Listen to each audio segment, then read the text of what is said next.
start recording first. All right, so hey guys, so we're going to make a start now. So this week is week 5, so we got a few people asking to make a start on the week 5 content before the week actually starts. So we'll be going through all the content for week 5. Just a heads up though, week 5 content is, it's not the most stressful, it's pretty simple.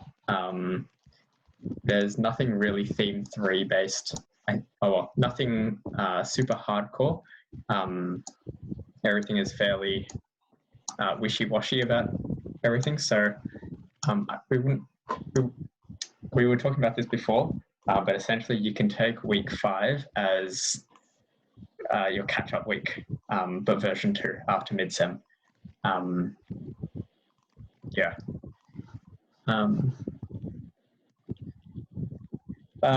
So this week 5 content is not dependent on any other content. It's fairly isolated by itself, so there's no need to stress about not knowing content beforehand, because this is fairly by itself. It's not biochemistry related or anything like that. But we'll get started first. We'll start doing some psychiatry, so we'll be doing some learning theories. Those of you who've done psychology 3-4 would be very, very familiar with this, but we'll go through this. And essentially we're going to be talking about behaviour and how we learn to do these behaviours. So behaviour, it's pretty self-explanatory. It's an action or reaction that occurs in response to something. And the relevance to medicine is that our behaviour helps us to change our health and control our disease. So for example, right now, social distancing is a form of behaviour, and that's trying to control the spread of COVID. Likewise, going for exercise, quitting smoking, things like that also help us to reduce our risk factors and change our health. So our choices can allow us to be less dependent on health services if we make the right choices. Clearly, if you eat unhealthy food, you don't exercise, you smoke, you just make the wrong decisions, we become more dependent on our health services. And how we learn these different behaviours will be based on three different theories. So the first one is called classical conditioning. And this is essentially an association learning process. And it's where we associate one stimulus with another stimulus. And as a result of that, we always have a response occurring. So the prime example of this is Pavlov's dogs. Some of you might have heard of Pavlov before, but essentially it's a whole conditioning process where we have an unconditioned stimulus, or UCS, which causes the unconditioned response, or the UCR. And in Pavlov's dogs experiment, they had these dogs and they had food. And the food would always cause the dogs to salivate. So in that case, we would call the unconditioned stimulus the food, and the unconditioned response is the salivation. And then what happens is that this unconditioned stimulus, or the dog food, is presented just before a neutral stimulus, or a stimulus that doesn't predictably cause a particular response. So in this case, it would be a ringing bell. So they gave them the dog food and then they rung a bell. And as a result of that, the dogs would salivate. And they did this a bunch of times over and over and over again. And eventually the bell, which was the neutral stimulus, would become the conditioned stimulus, or the CS. And whenever they rung the bell, it would cause the dogs to salivate. And that salivation in response to the bell is called the conditioned response, or the CR. So I guess the main thing to take away from here is that you're repeatedly pairing two stimuluses together, and as a result, the neutral stimulus takes on the response of the original stimulus. And the reason why this is important is because it explains why some people are scared of the doctor's office, for example, or particular events. So if you had a really traumatizing experience of an injection in a doctor's office, the next time you go to the doctor's office, you might be super scared again, even though you might not be getting an injection. The next form of learning is operant conditioning, and this is probably the one that you would have experienced the most of during high school or even during your life, and it's essentially changing our response depending on the consequence of that response.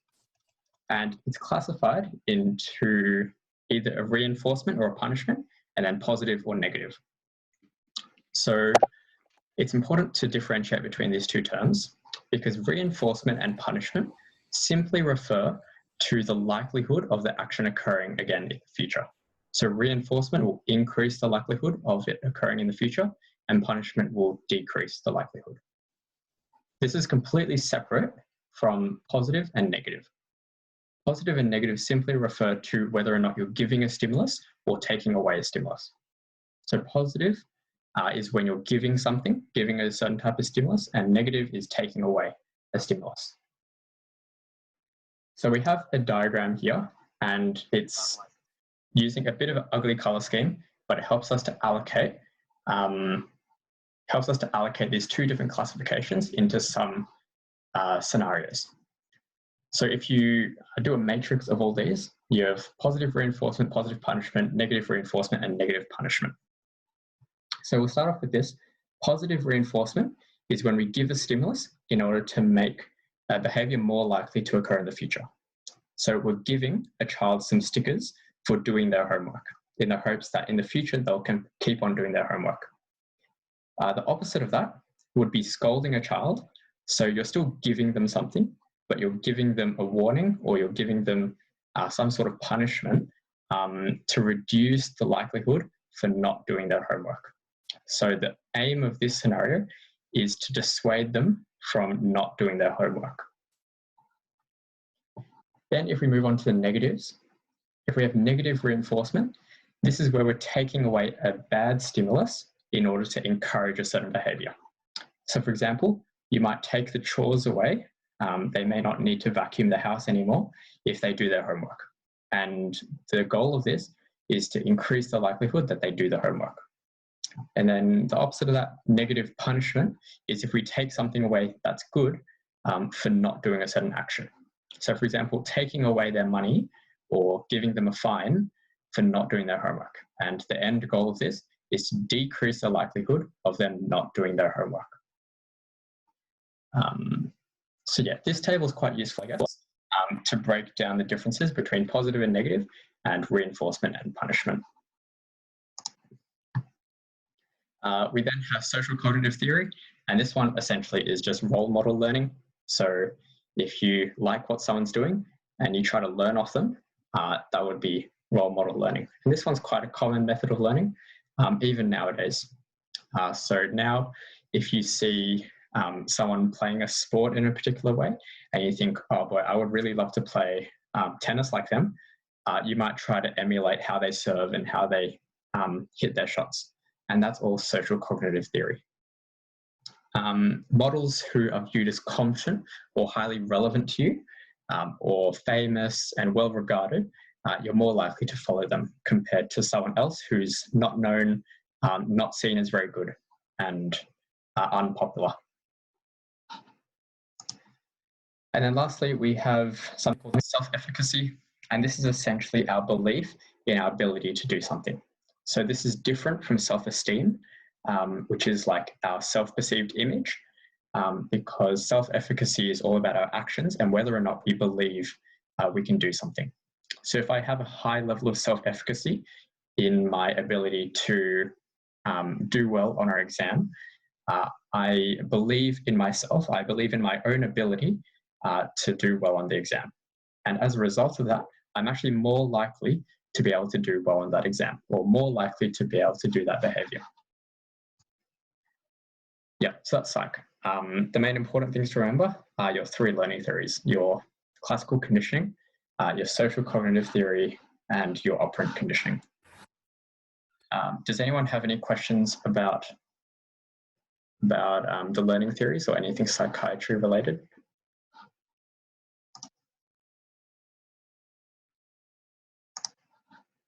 And if so, drop them in the chat.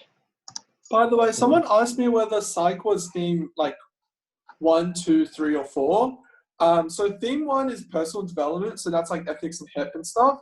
Theme 2 is population health. That's HKS and pop health later on. You guys haven't done that yet. Theme 3, which is technically what psych is under because it's like the scientific way of thinking about it. And it is based on the scientific model. So I will personally classify it under theme 3. Yeah, and then theme 4 is like clinical skills, which obviously this is.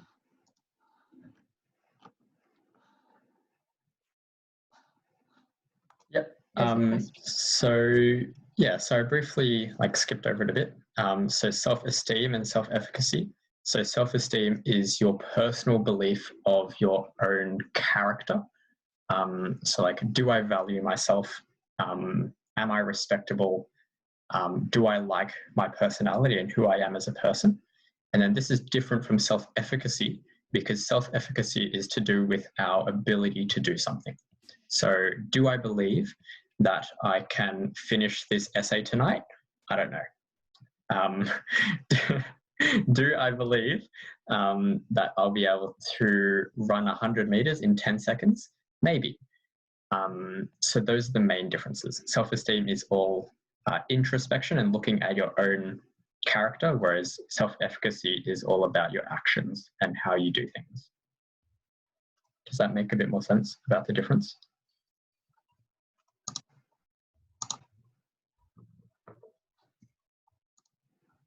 I think we'll do ethics next. Yep. Yeah, sorry guys, I just realized that one of the HEP slides isn't finished, so we're gonna skip me and then we'll come back. Yeah, so I'll do that. Let me share screen. Okay. Now let me present. Yep, okay. So if the timetable still stays the same, this week, week 5 for ethics, you guys should be up to the doctor-patient relationship, which is probably one of the more important aspects to at least familiarize yourself with in terms of ethics for year 1. So there is normally an innate power imbalance between doctor-patient relationships purely because one person, the patient, will go to seek advice from the doctor who normally is better educated and more of an expert in the medical field, and also the doctor tends to have more power in that situation because the patient's normally sick. That's why they've gone to see the doctor, and really any decisions as to what potential treatments and medication the patient will get depends on the doctor. Of course, whether the patient consents or not is another issue, but in that particular situation, the person who is going to initiate change will be the doctor. So in the olden days, patients were usually expected to follow everything the doctor said and to never ask questions. However, that has changed quite a bit over time. So today, a good doctor-patient relationship is very important, and it's based upon a few things. The main thing is, 1, you have to obtain adequate informed consent. And 2 is, as a doctor, you should respect the patient's privacy, and you should also ensure that confidentiality is maintained. Okay. So let's go through the main elements of what makes a good doctor-patient relationship. As we said before, 1 is informed consent.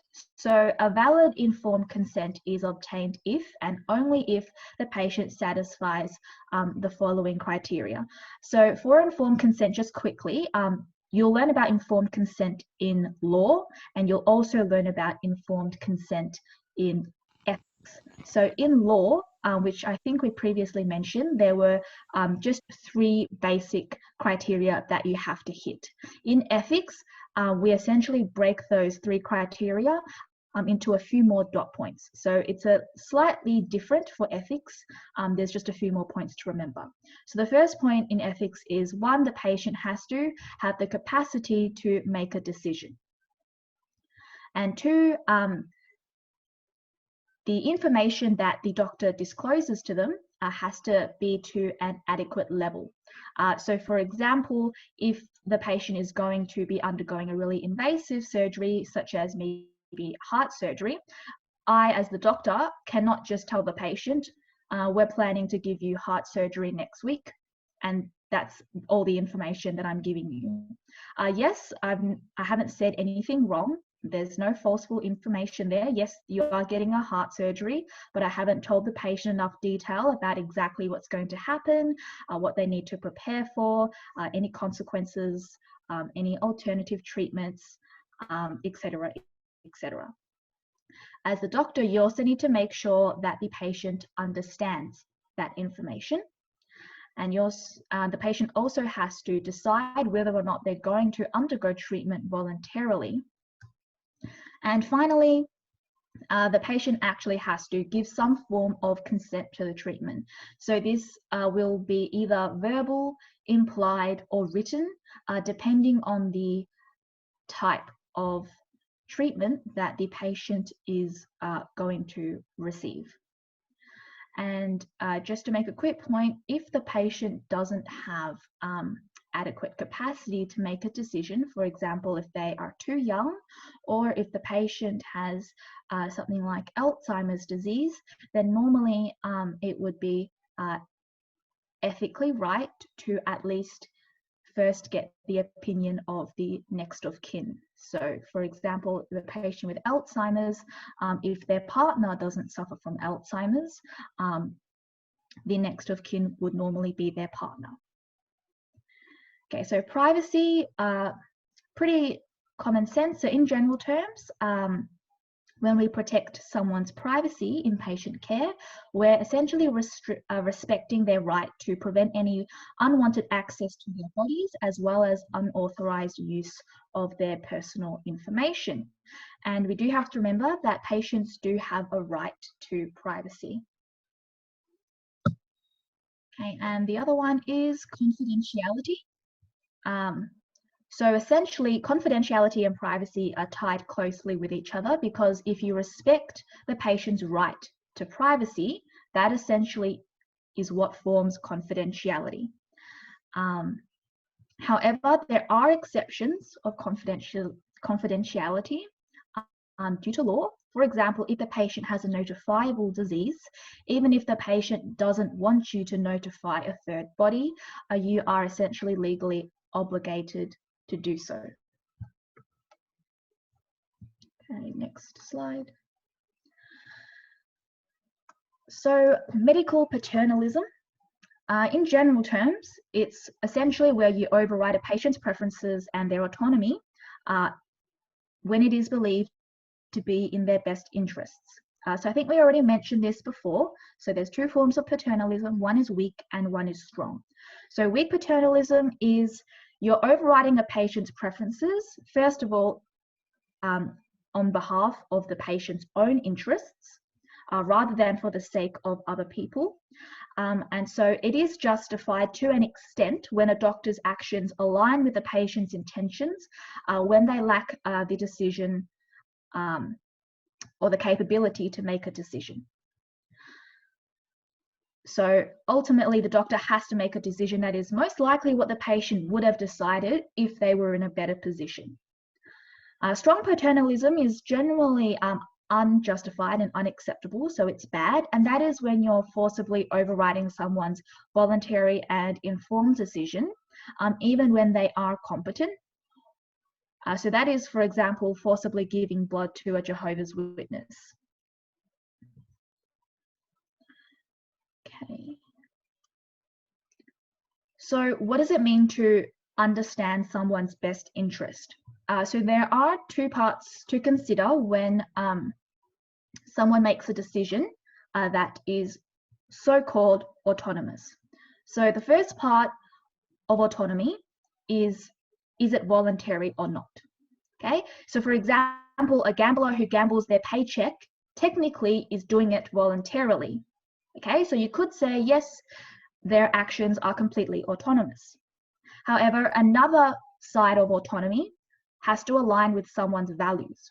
Okay, so however, for example, if the man values his family and their well-being then him wasting his money, gambling it away, instead of using it to, let's say, take care of his family, would then be deemed not autonomous. So if you want it to be completely autonomous, it would have to satisfy both voluntariness and values. Furthermore, there are also different types of values we attribute to certain things. Okay, so we have an extrinsic and an intrinsic value. So the extrinsic value is when we consider something valuable for its purpose or for what it can do. So for example, a pen, we consider it valuable to an extent because of what it can do. So it lets you, I don't know, write down your lecture notes or something. Okay, so that's the extrinsic value of a pen. Intrinsic value is a little bit different. Intrinsic value is when we consider something has value because the thing in itself provides moral justification for our choices. So for example, the human rights law has the intrinsic value in providing rights for all people, including disadvantaged groups like refugees. However, human rights law by itself doesn't necessarily allow you to do certain things. Okay, next. There are also different degrees of desires. So we have a first order and a second order. So first order desire is what you immediately want for pleasure. Okay, so for example, you immediately want pleasure of, I don't know, gambling your money away, for example, or not doing your homework, procrastinating because you don't want to do your SPC assignments, something like that. Okay. Your second order desire is essentially your desire about your desires. So for example, even though you might want to watch Netflix, but you also know that you technically need to study tonight, otherwise you're going to fail your exam, for example. And a lot of the times it is in fact someone's second order desires that they value more, because ultimately if you do fail the exam the next day, you'll probably regret watching Netflix. Whereas if you didn't watch Netflix and you passed your exam with flying colors the next day, you're probably not going to regret not watching Netflix. Okay, and that's the end of ethics for this week. How do I stop sharing? Yep. Okay, let me.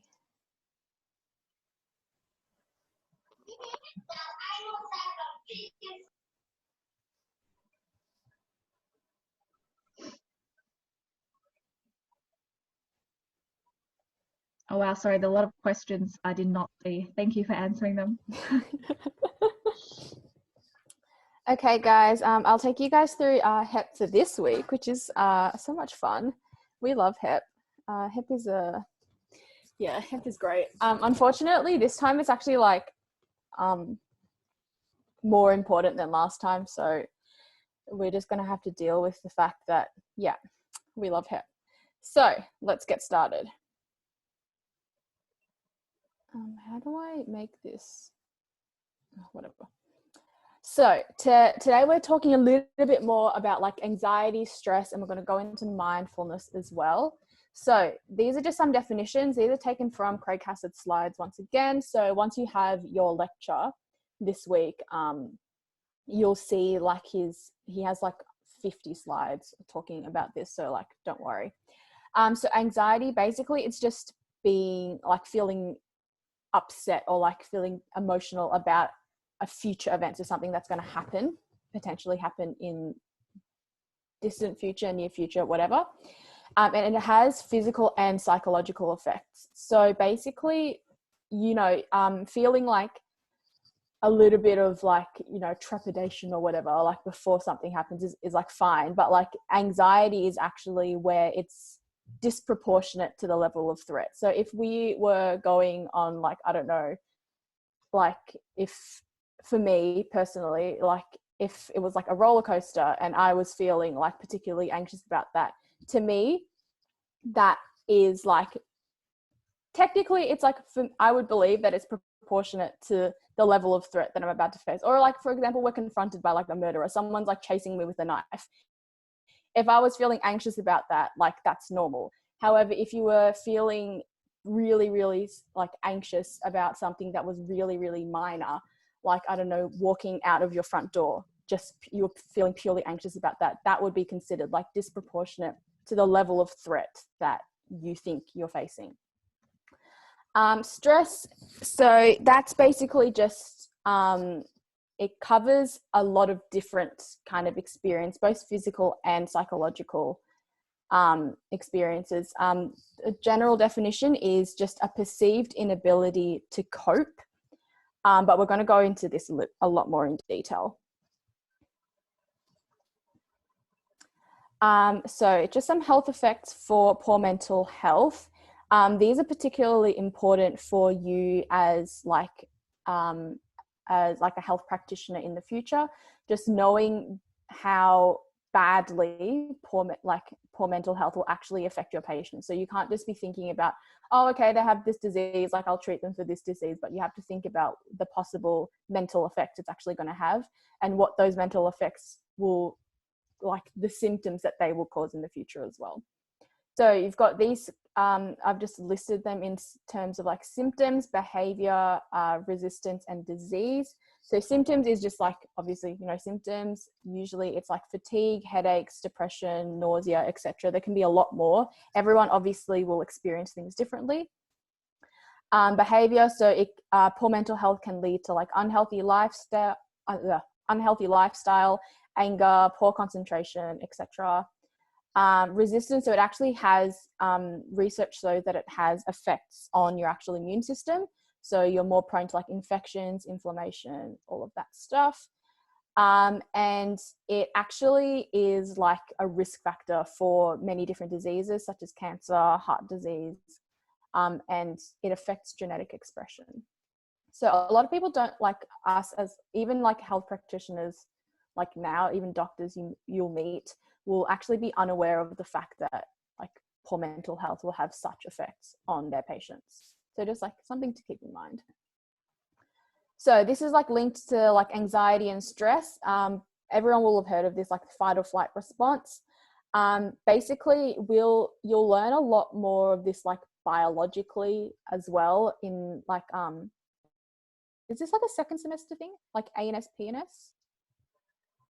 Can someone like remind me? Is it semester 2? Okay, you'll learn a lot more about it biologically in semester 2. Basically, the acute stress response is mediated by the ANS. So that covers your sympathetic nervous system versus your parasympathetic nervous system. Basically, usually only one is active at one time. Craig Hassler doesn't actually go much into this. You're not in terms of like HEP. You don't need to know the biological kind of reasons and how like everything works. That's definitely semester 2 covered. You just need to know about this actual response, which the aim is to actually save your life. So SNS, so your sympathetic nervous system is your fight or flight, and your PNS, your parasympathetic nervous system, is your rest and digest. This is just a table that you will basically like have memorized by the end of the year, just like covering different effects that the sympathetic nervous system versus the parasympathetic nervous system. You don't need to like memorize this for HEP, definitely, because it's not like a HEP kind of thing, but just know like generally what like the effects are.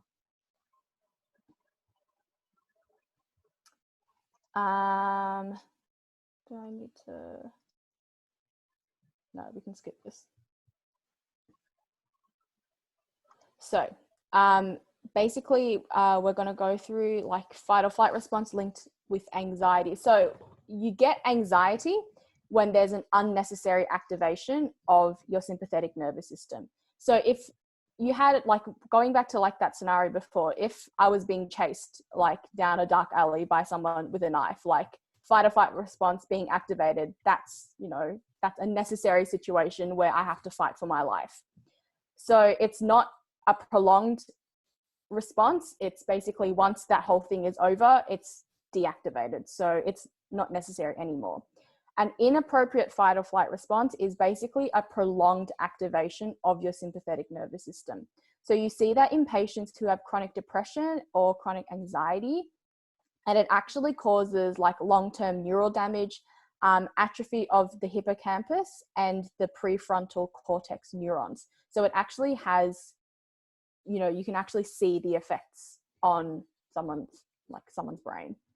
It also causes immune dysregulation, atherosclerosis, and metabolic syndrome. So you can actually see through prolonged activation of the SNS, something that you might think is just like, oh, like mental health kind of thing. It actually does have like effects on the body in the future.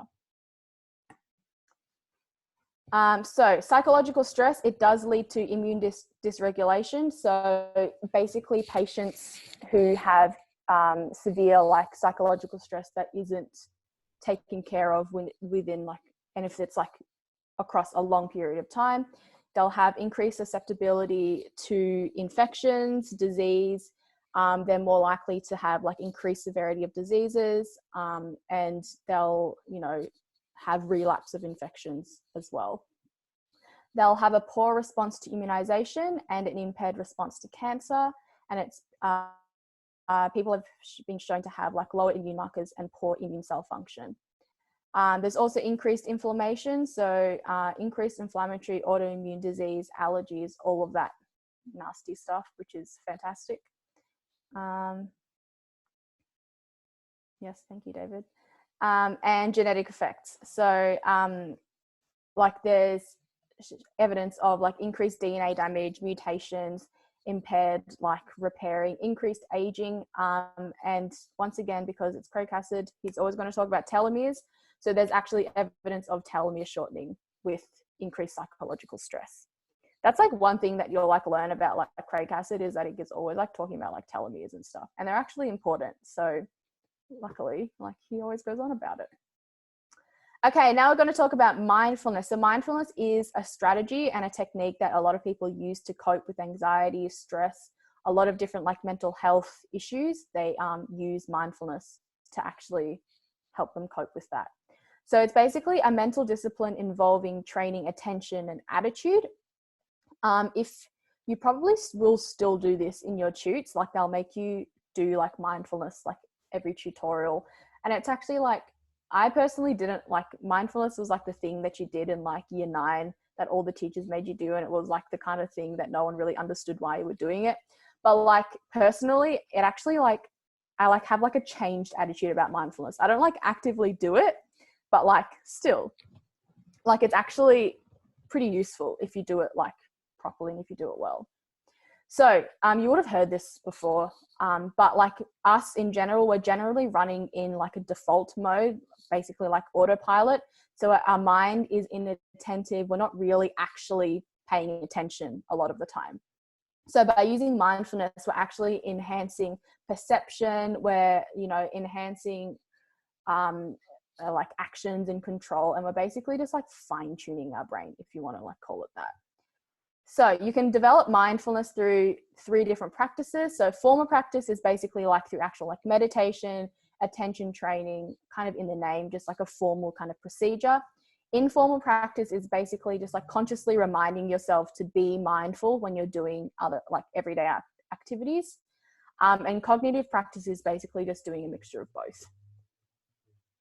Normally people will be doing like informal practice, but like also like, you know how like you like everyone has like those apps like Headspace or like the I don't know what the other ones are called, but like that can also be considered like a formal practice. Let me get the chat up. Yeah, so I mean, some benefits of mindfulness, you often see this like with like high performing like athletes and stuff. They'll usually do like mindfulness before whatever, like if they have a race or whatever. So it's been shown to have like increased performance, both like physical as well as academic. It slows down that aging process, which was increased with like increased stress. It shows that patients will have lower levels of neuroticism. Higher EQ reduces relapse of depression. And there's actually a reduction in mood disturbances and stress from cancer. This is a stat that you do need to remember. So only 36% of people who actually relapse into depression after practicing mindfulness, whereas 78% relapse into depression who did not practice mindfulness. So it's actually like quite a large difference. So for patient and doctor benefits of mindfulness, for the patient, there's evidence of reduced chronic pain and fatigue, as well as just like your general like kind of benefits, improving function, sleep, mood, and just, you know, mental health in general. For doctors, for us, there's evidence that doctors who like practice mindfulness regularly have reduced diagnostic errors. They'll have increased rapport and communication with their patients, and it actually has a decrease in what's called like vicarious stress, which is basically when the doctor actually takes on the stress of their patients.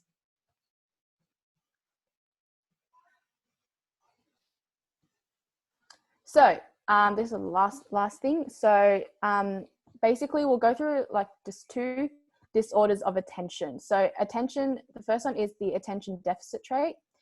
It's basically having a difficulty maintaining attention in like a busy working environment.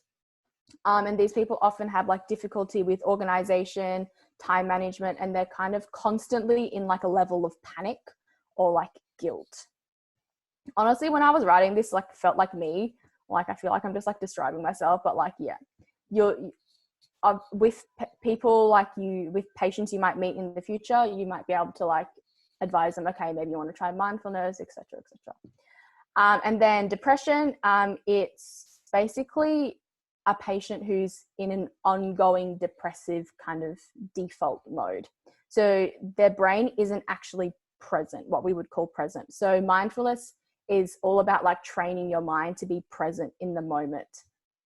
And obviously with depression, it decreases health. There's evidence of immune dysregulation. There's evidence of a lot of different like health issues that surround depression. But yes, okay. That was a very quick run through. Are there any questions? You'll go through, Craig Hassett's slides go through this in like a lot of detail. Apart from that, like one statistic that I went through, there wasn't really any other like statistics that really stood out.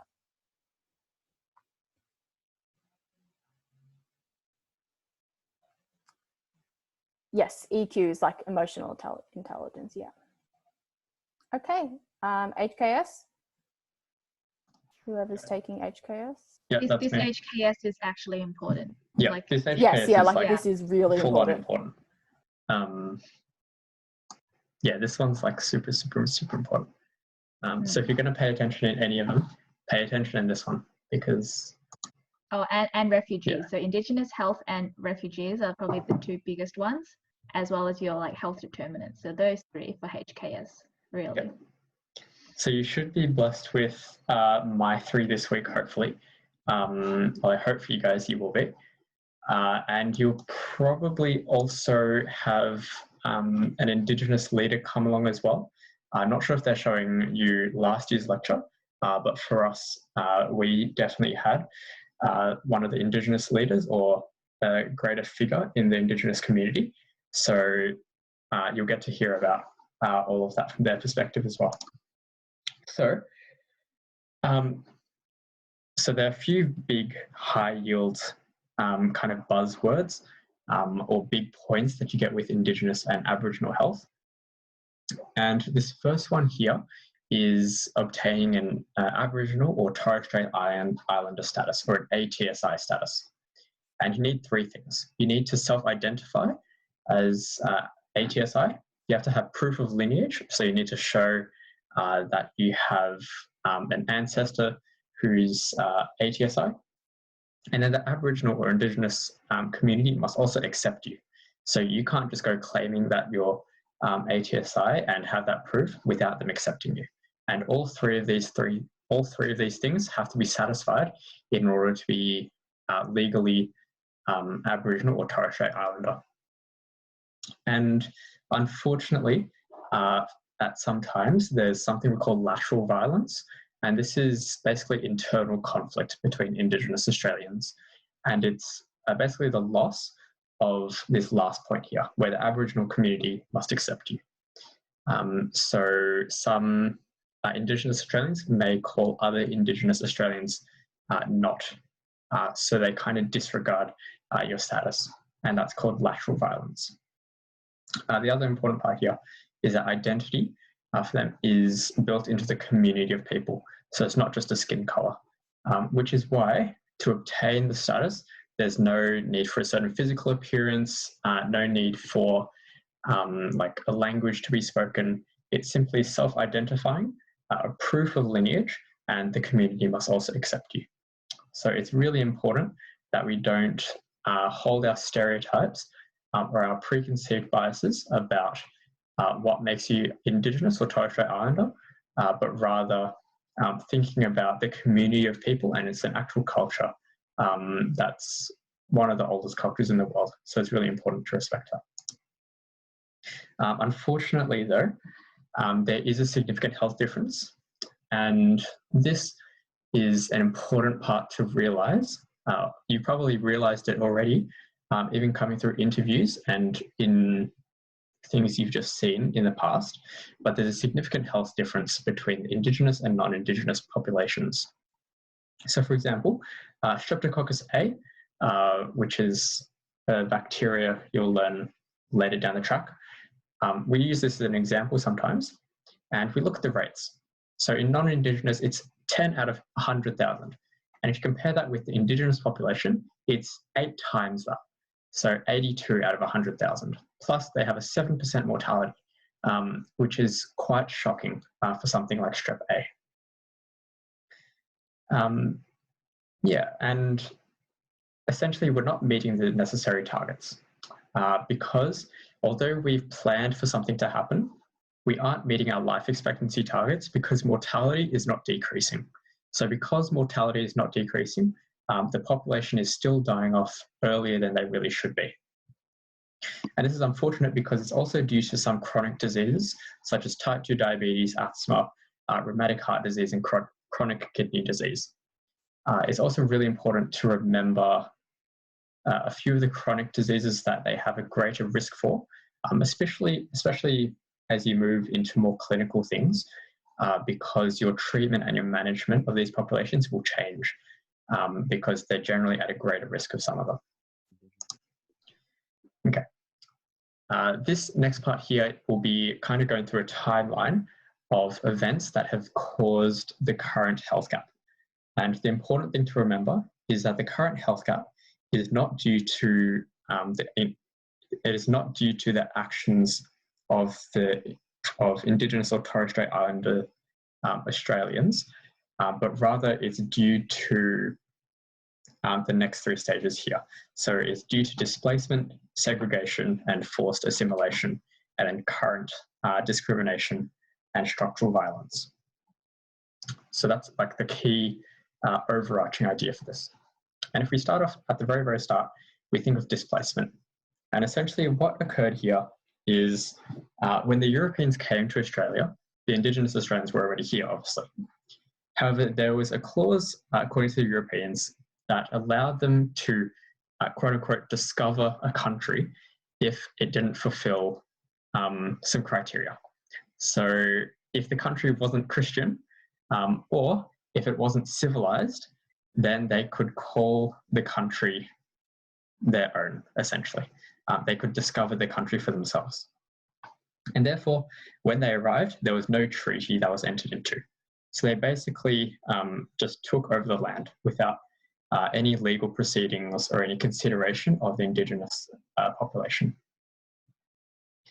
So, and because of this, because they come from a foreign country, new diseases were introduced into Australia, and their immune systems weren't ready for these different diseases. And what happened from that is that lots of the Indigenous populations died off. And in addition to this, there were a bunch of terrible doings. So there was sexual abuse, there was sex trafficking, there was theft of land, drugs and alcohol were introduced There was a ton of violence, many wars, and just pure massacres, essentially. And that has started off. That started off right from the beginning. And because they had because the Europeans had seen the Indigenous population numbers dropping so much, they thought they would take the moral high ground and force them into settlements so that they could die out peacefully, apparently. So they essentially took these Indigenous populations and they put them into these settlements, which are essentially like, they're essentially just prisons, essentially. And this resulted in a few things. It resulted in a loss of freedom, loss of custody of their land, loss of their culture, loss of their names, loss of their language, loss of their connection to the country or to the areas they were brought up in. It essentially took away their identity. And this was all forcefully done. And after that, we're now in the 1900s. We get to this conference. And at this point here, the Australian government now decided to assimilate the remaining populations into the rest of white Australia so that they could be like other Australians, or so that they could be Australian, even though Indigenous populations are the true Australians. So they used a term called breed out the black, or to dilute the Indigenous blood. And essentially this occurs through the stolen generation, and there was a bunch of sex trafficking, and they essentially tried to get rid of the Indigenous populations, not through massacre, but through diluting like the gene pool, essentially. So Maithri uses a term, and it's a government administration that practiced genocide, because that's essentially what they were doing. They were taking away the population, they were removing their culture, stolen generation. They were essentially practicing genocide under a modern government administration. And at last, well, kind of at last, it was somewhat recognized in the 1960s. But they recognized it, and then they thought, this wasn't our fault. This must be their fault. They somehow got themselves into this situation. So even when they recognized the health problem, when they recognized the disparity in health standards, they blamed it on the Indigenous population. And moving forward into the late 1960s, sure, they were given the right to vote. The stolen generation was repealed or apologized for. But even nowadays, there's still structural discrimination that systematically gives some populations an advantage and others a disadvantage. So even now, there's still a large health gap between Indigenous and non-Indigenous populations. So that whole process there that I've just been through is going to be a really important process for understanding the lead up to where we are now. And not only is it important for the exam, but more importantly, it's important for your general practice as a doctor in the future. Because assuming you're working in Australia, you're going to be seeing a huge variety of people. And that will include Indigenous and Torres Strait Islanders, whether you know it or not. So it's really important to remain respectful and culturally sensitive, really, and creating a culturally safe space where you are aware of the past historical events and therefore practice in a certain way, because it's all about patient-centered care.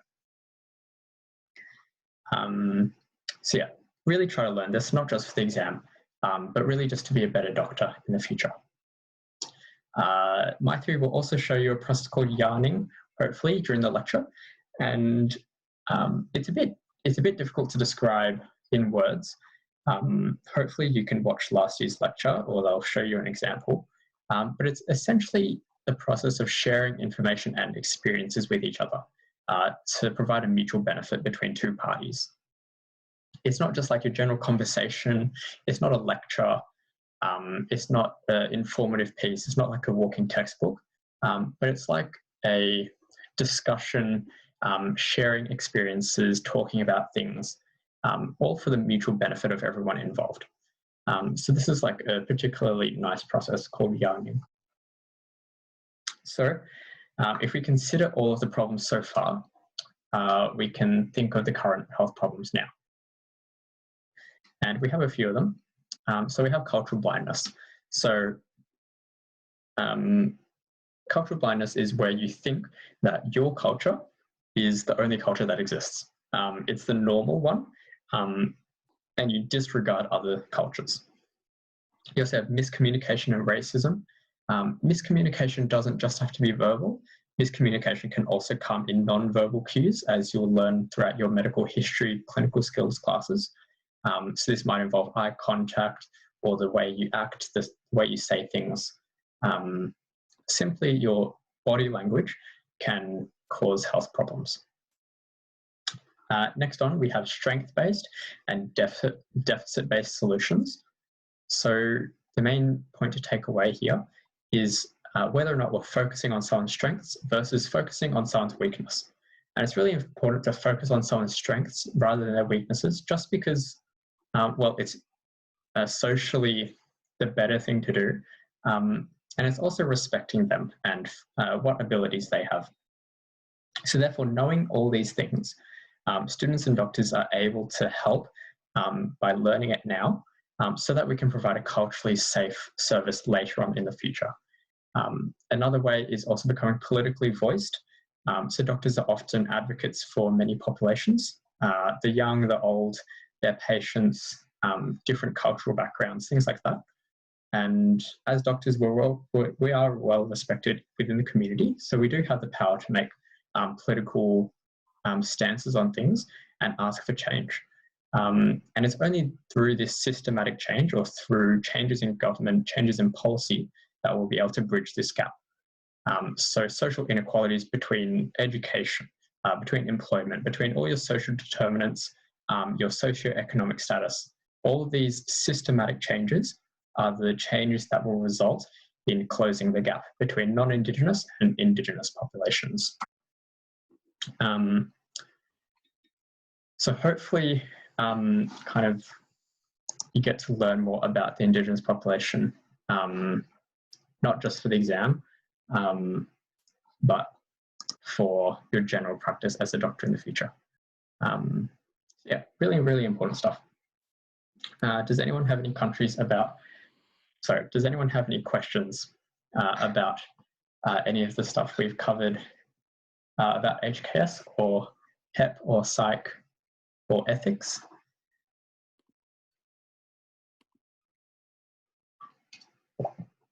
Otherwise, we will be going through the ethics assignment right after this, as well as referencing, because I think we've heard a bunch of you are confused about referencing and how that works, as well as what to do for the ethics assignment. Hey, for the ethics assignment, if we just end it here and then not record, I can share screens, because we can't upload the thing onto UMIS. But if we just show it, is that fine? Like what they did last year with PSP? True. Oh, do you have the ethics document? I have my ethics assignment. People have been messaging wanting kind of to see what it might look like. Yeah. But obviously we can't put it on because it's recording. So if we end it. Do we want to go through, we can go through referencing first, and then at the very end we'll stop recording and then just show David's assignment. Yeah. When's the ethics assignment due? For you guys, yeah. Yeah. To answer the question, should you have started on the ethics assignment? 11th of May. Oh, you've got ages, man. Yeah, for reference, I finished it in a week, so it's no stress. Yeah. I did it the night before, and I did fine. So, yeah. Just a heads up. It's not something I would advise doing it the night before, but if you do it the night before, you'll be fine. They mark very strangely on this one. Some people who they're just if it's Peter Douglas again, he marks randomly really harsh on some and really leniently on others. Bro, Peter Douglas marked mine and I got such a bad mark and I was like, cute. God, guess same. I'm gonna Same. Yeah, this was like our first Yeah. assignment, and I got it back and I was like, oh, this is Yeah. nice. This is I was an like, there interesting goes change my- from VCO. Nice. I know. I was like, there goes my Med 1100 pass score. Don't worry, guys. Assignments Saw are it pass and or I was fail. So like, like, yeah. So if oh. you get like 51 and your friend gets 99, at the end of the day, like it's You the still get a exact same. pass. Like it doesn't Like matter. it's the exact same.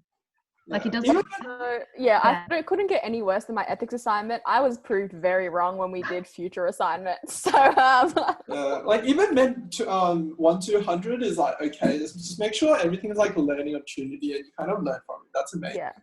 Also, All like writing uni essays is very different to writing like a normal essay. It does take a while for you to like get used to. Like even Yeah. I'm like we're doing our projects now, right? And I've like forgot like what a uni essay sounds like. I had to like read my past assignments to like get back into it.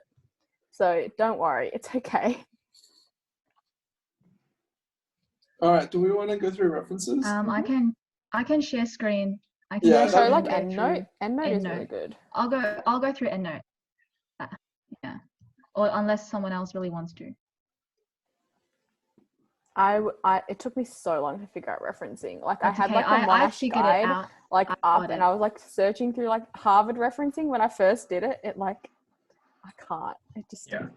EndNote, like you might think EndNote is a bit over the top now, but as you go through pre-clin and I'm assuming, I'll answer the question next, and clinical years, you'll realize that EndNote will literally save your life. Like one of the assignments I just like we put it together today and we had 30 references, and that goes between like 4K words. So it will make your life easier because it's all automated and Jiting will show you. To answer Josh's question, don't use Cite This For Me. Cite This For Me is wrong. They know people use it and it's straight up wrong. Just don't use it. It's a disaster. Can I not just do Harvard APA referencing? What's the one you have to use? It should say on the instructions. Usually it's Harvard. It's Most of your assignments will be Harvard. HKS I think was Vancouver, which was like weird, but like we're doing Vancouver referencing for our assignment now. Just check the document. Yeah, they'll tell you. Some want Harvard, some want APA. I don't know. Someone is. I don't even know if they're the same or not. Some want Vancouver. You do make sure you check each assignment because they all like to do different referencing styles. Yeah, every assignment will be like a different referencing style. Yeah. It's like usually Vancouver is more so for oral stuff, like your oral presentations, because it takes up less space. That's what HKS was. But then Harvard's like your go-to most of the time. Did you know, I just realized that Vancouver referencing, like the in-text citations is like numbers. Yeah. Like I didn't realize that. It's beautiful. Yeah. I didn't know. And I was messaging like our group chat and I was like, guys, am I just dumb? Like, why can't I figure out how to do in-text citations? Why is it just numbers? Like, don't I have to put the author? But no. So, you know, you learn something new every day.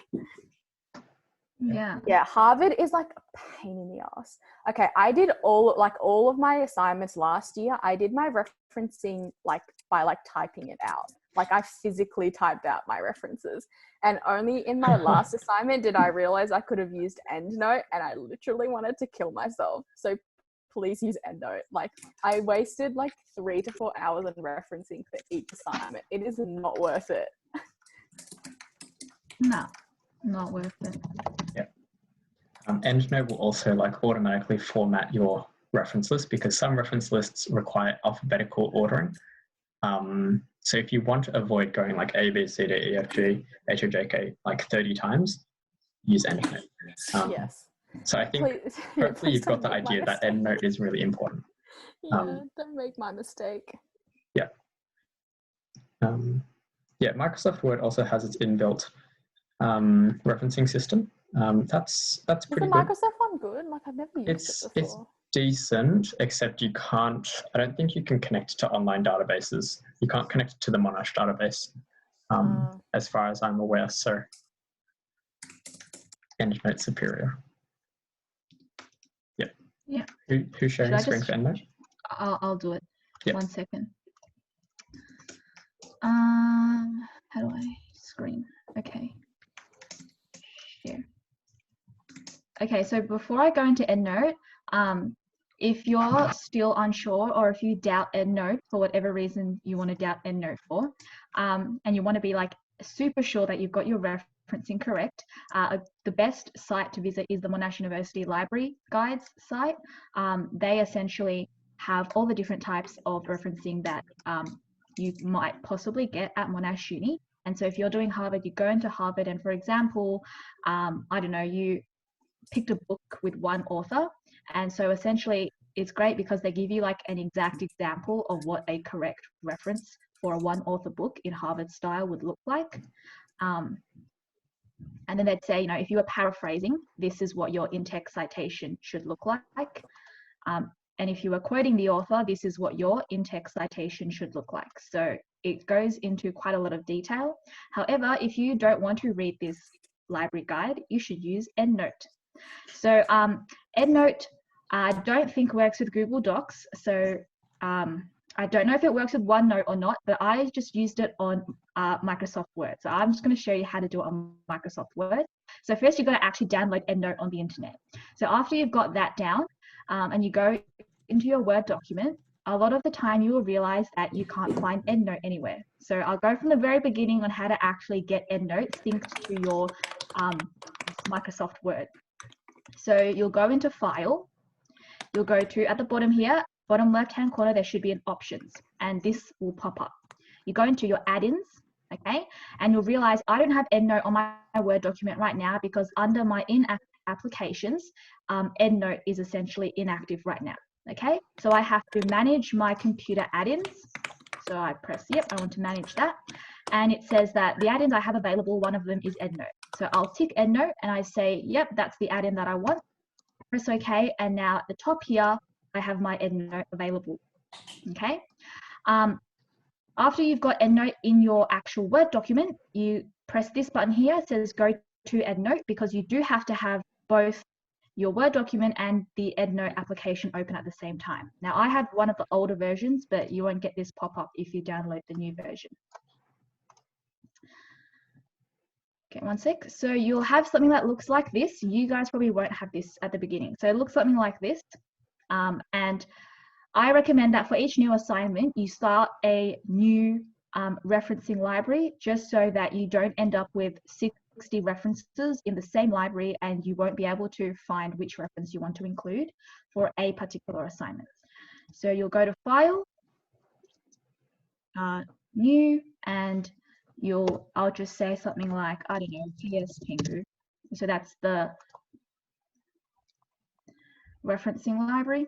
And now it comes up. And so I know that whatever references I put into this EndNote library is going to be for this PS Pingu session. Okay. So now that we have this set up, the next thing is to actually reference or find the website, whatever the hell you want to reference. So right now I'm doing SPC assignment. I'm doing it on colorectal cancer. So it just so happens I've got a scientific journal article on colorectal cancer. Okay, let's say that I've used this and I want to reference it. Now the good thing is if you go on like these journal article sites like PMC, and you go and you'll see this section here, there's actually like a citation prepared for you. And they have already essentially a few pre-written citations for you. I usually don't use these just because I feel like they're dodgy, but you can download the citation as an RIS. So for EndNote, you should download all your citations as an RIS format. So I click that and it'll pop up at the bottom here as a download. Now, if you've downloaded it, all you have to do is click on your download. And automatically, if you already have your EndNote software open, it'll automatically get imported. Okay, so as you can see in my imported reference, I have this. Okay, now not all websites you visit though will have this fancy downloadable RIS. So for example, for this website, for the Cancer Council website, I don't think there was a downloadable citation in RIS form, which is what EndNote needs. If that's the case, then you essentially have to make your own citation. But you don't have to worry about the formatting or anything. You just have to feed EndNote all the information. So you'll go up here, you press new reference, and it'll pop up like this. Okay, so for example, you choose what type of thing you are looking at. So for example, I guess Cancer Council would be a web page. And in your web page, you would say, I don't know what the author is. I just pretend it's probably not Cancer Council, but whatever. Let's say the year is 2018. The title is :cancer. And you essentially go through and you fill in as many areas as you possibly can. So access date today is, I don't know, the 18th of the 4th, 2020, etc., etc. Okay. And so I am dumb and I don't actually know how to save this. So I just click the X, and then EndNote is nice enough to tell me, do you want to save it? And I click yes, I do. So EndNote does all the job for me, and now I've got Cancer Council saved. So I'm dumb, I don't actually know how to save it. But if you're dumb like me, you can just press the X and EndNote will do all the work for you. Okay, so now I have these two references that I've used. And so now I want to actually put it into my Word document. So for example, if I say cancer, I don't know, is the third most diagnosed cancer in the world. So for example, let's say I got this statistic from the journal article. So I would say, yep, okay, I'll insert my citation. It's already there prepared for me. Okay, so normally if you have a lot of citations, you can put in like a keyword. So for example, I put in colorectal cancer as my keyword, and up pops the corresponding citation. And so I'll say insert this, and it automatically pops up. Okay, so here's it does the in-text citation for me, and it does the actual citation or the reference at the bottom for me as well. So right now this is a Vancouver style, but let's say I need Harvard. So up here you can change the style. So right now I'm on Vancouver. If I just go here, I click Harvard, instantly EndNote converts it to Harvard for you. So you don't have to worry about what your in-text citation should look like because EndNote's done it for you. Let's say I need, I don't know, APA. I'll change it to APA, and then bam, I have APA, which is brilliant. Obviously, you'll realize that the citations that you download in RIS form have all the information you need, and they look beautiful. And I'll just quickly show you what like one that I made myself looks like. I don't know, I'll just type in :cancer. And if I just want to reference that for no good reason, I'll once again type in my keyword, and I know it's the one by the Cancer Council. So I'll insert this one, and it essentially only looks something like this because that's all the information I gave EndNote. So if there's no RIS to download and you're doing it by yourself, make sure you fill in as many of those boxes as you possibly can. So normally this should at least also include the URL or something like that. Okay, so feed EndNote as much information as you can. So let's just say I realize that that citation looks terrible and I need to give EndNote more information to give me a better citation. I go back into EndNote, I double click the Cancer Council one, and now I can edit it again. Okay, so now I can, let's just say I add in more information. I don't know how to save, so EndNote will save it for me. And yeah, that's essentially how you use EndNote. Yeah, and then I'll close EndNote, and yeah, this is my assignment. Done.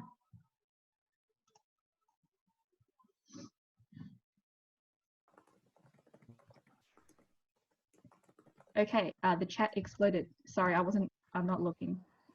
With in-text citations, like in-text citations, most of the time they will be included in the word count, but we've had assignments where they're not. So just double check with the guidelines. Sometimes you're like lucky, but especially like your bibliography at the end is definitely like, that's not part of the word count. And like any like headings and stuff, like they're not included in the word count. Headings change. Different people have different policies. If you're unsure, check the guide for the assignment, and that should tell you. Otherwise, ask your tutor. Otherwise, ask everyone else what they're doing. But it's better to be on the safe side. and include them in your word count. But always remember that most of the time there should be a plus minus 10% on the word count. So you do have some leeway. Yeah. And so, I don't know, the way I calculated my word count without the citation is I just made a copy of my Google Doc, and then I just, so that I wouldn't disturb my original assignment, and I just went in and like I deleted all my in-text citations. Same, yeah. And then I, you know, did the word count that way. Yeah. Another place you can get the RAS the RAS files is if you go.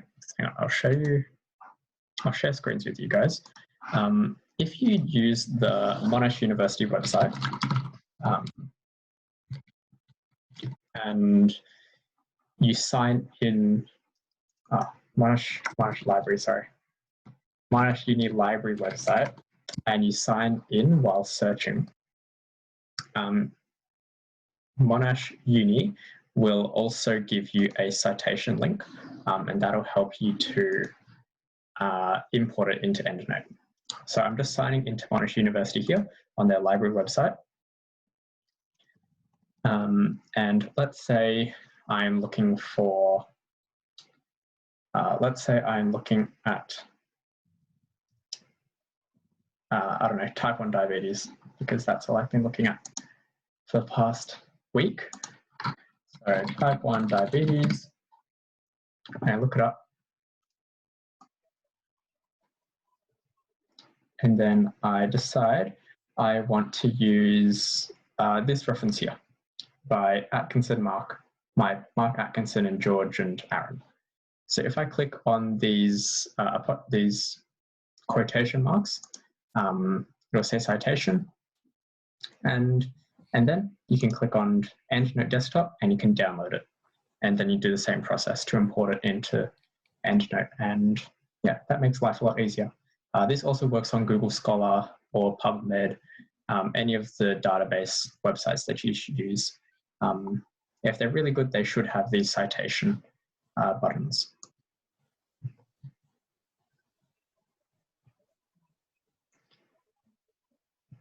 Citing You're lectures. supposed to cite lectures. Yeah. Lectures generally. Yeah. If you're talking about the ethics handout, you can cite that. Like the ethics summary notes, they say that you can cite that. Yeah, but for other assignments, generally you try not to cite a lecture, because the lectures are mostly from the textbook, and it's generally better to go to the original source instead of the lectures. Yeah. Also, if you want to cite the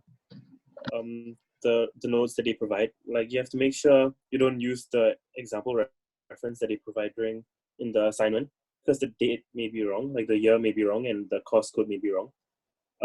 I've put up some referencing tips on our extra resources, so you can just go and check it out in case like you don't end up using EndNote or you're not sure whether like your formatting is right. You can just go and check the sample ones on our document. Yeah, for the first one, for this ethics one, like I don't think EndNote is that necessary because you probably won't end up using that many references. But for like your future assignments, like CaseCom, for example, CaseCom is huge. Yeah, you will typically use a lot more references for that because you do get into a bit more of the biochemistry, biomedical science bit behind and pathophysiology behind certain diseases. So you will end up citing a lot more. And EndNote just takes away all the struggles. And EndNote normally should be fine, unless you have, I don't know. The other day I had a meeting with my SBC tutor and he was going through like, you know, the annotated bibliography. And he was like, oh, did you use EndNote? And I said, yes. And then he was like, oh, this referencing's wrong. And I was like, okay. Cool. No, you're wrong. Yeah. Most of the time, I didn't really want to say like that you're wrong because I just downloaded the IRS, so I can't possibly be wrong. But like, you don't say that. I mean, maybe he was correct, but I'm not too sure. Yeah. Yeah. If you really want to double check, just go back to the Monash website. Like that's how I did my referencing, and which is painful, but like they are right. Even when I followed the Monash website, one of my like assignments Yeah, I still got came marks back off. and they still like took off like I think it was like half a mark and they were like, oh, referencing wasn't like consistent or something. And I was like, excuse me, how is my referencing not consistent? Don't worry too much, guys. Yeah, referencing is a pretty small number of marks, but they're easy marks as well. Easy marks. Once you use EndNote, please use EndNote. Yeah, we should get sponsored by EndNote, I reckon. Yeah, we do. We should. But yeah. Yeah. And if any of you actually figure out how to save like one of those, you know, You just citations, Control save. Depends what you have. Mac or Okay. Windows. Yeah, just Control S. yeah. And if you don't figure it out, you just press the X and EndNote will ask you if you want to save or not. Oh my god, to think. Yeah, it's a good way. It guarantees that it's saved. Yeah. I mean, see, I'm bad at technology, okay? Yeah. Does anyone have any questions about referencing or the ethics assignment?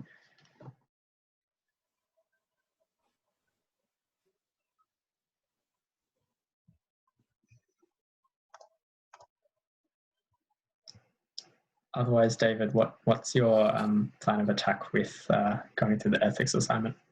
Wait, is the thing like down, like recording? Because then I'll just share screens. It's still up right now. Wait. It's Do still you guys recording right remember now. specific things you lost marks for? Like let me I go can back check. to my feedback. Let me check for you. Oh, I love reliving my first assignment. Guys, I remember getting back the marks and I was like, oh, okay. But yeah, then Are we going to stop recording or nah?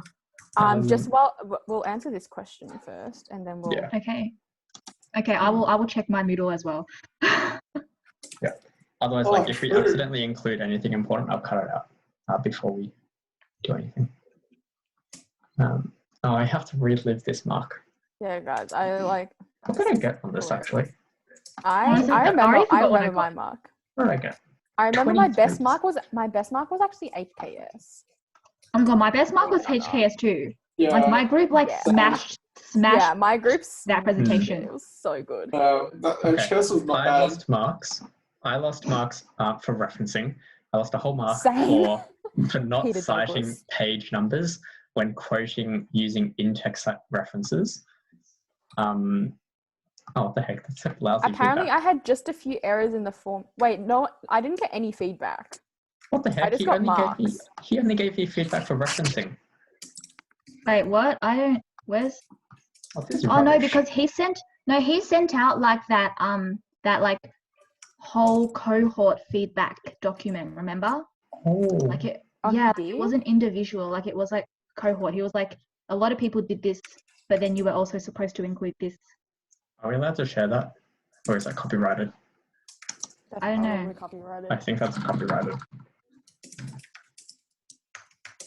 Yeah, I kind of don't want to get academic. Yeah, no, I don't me want to neither. get. Yeah.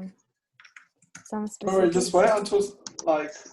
They're not like the thing is with assignments. Sometimes they're good with like giving feedback. Like CaseCom, they were pretty good with like feedback. Or you just never get your CaseCom mark ever, like me. Yeah. Did you still not have your CaseCom mark? You know, I got my CaseCom mark after exams. Like that was Which nice. exams?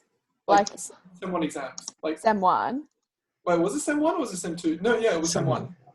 Yeah, like I got my marks after like a few weeks after Sem 1. Like Richard had to mark himself. Oh. Oh Jesus.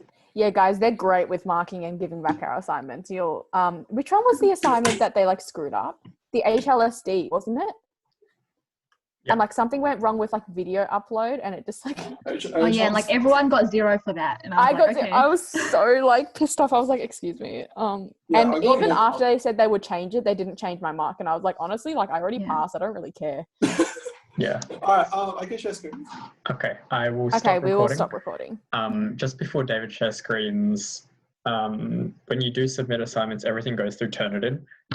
So it takes a while. Please don't try anything, like, even if you do take David's thing, like, no, I no. would be in trouble. Like at most they would be like, why is this similar? And be like, oh, just please don't. Yeah. On the Mumis drive, I'm fairly sure there are copies of some people's ethics assignment. there are some really good copies, I think. Then there's some like really crappy copies. Just don't copy it, because not only will you get in trouble, but David will also get in trouble. Yeah. Man, this is a bit of a risk, but I'll do it for you guys. Oh yeah, and also, what things did you score highly in? I only scored highly in the grammar section. Me too. Same. I got full marks, guys. Me too.